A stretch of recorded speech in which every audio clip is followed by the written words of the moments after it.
Have you heard about America's ice cream trade deficit? The Office of the U.S. Trade Representative said in a recent post that former President Joe Biden turned America's ice cream trade surplus into a $40.6 million trade deficit. Is that true?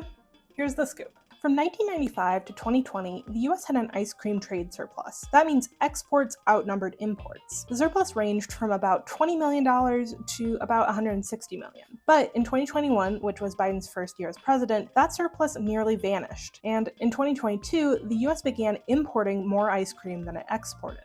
Importing frozen foods can be expensive, but a dairy industry expert we spoke to said many US and European companies want to offer products that appeal to a global market. For example, US ice cream imports from Italy, the home of gelato, more than quintupled between 2020 and 2021 alone. But the vast majority of ice cream Americans eat is made here, not overseas. The Trump administration is cherry-picking stats from a fraction of a sliver of the US ice cream industry. US ice cream makers churned out 1.31 billion gallons of ice cream in 2024. That includes regular, low-fat, and non-fat ice cream, sherbet, and frozen yogurt. For comparison, the US imported 2.35 million gallons of traditional ice cream in 2024.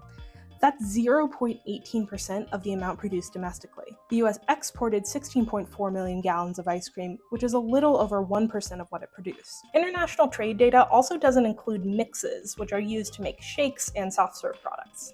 A dairy expert we spoke to said US milk-based drink exports increased to 621% over the past 5 years.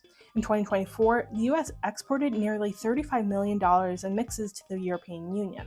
The US, and specifically its presidents, have had a long love affair with ice cream. George Washington liked ice cream so much that he stocked the Capitol with ice cream making equipment. Thomas Jefferson is credited as being the first American to record an ice cream recipe. Ronald Reagan declared July National Ice Cream Month in 1984. Biden, of course, made regular stops at ice cream shops in his campaigns. But Americans' consumption of regular dairy ice cream has been trending down for years. In 1975, Americans ate an average of 18.2 pounds of ice cream per year.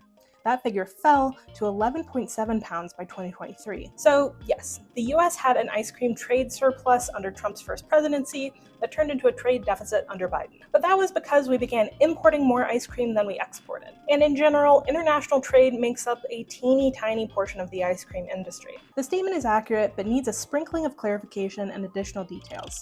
We rate it mostly true. See a post we should fact check? Tag us in the comments so we can give you the scoop.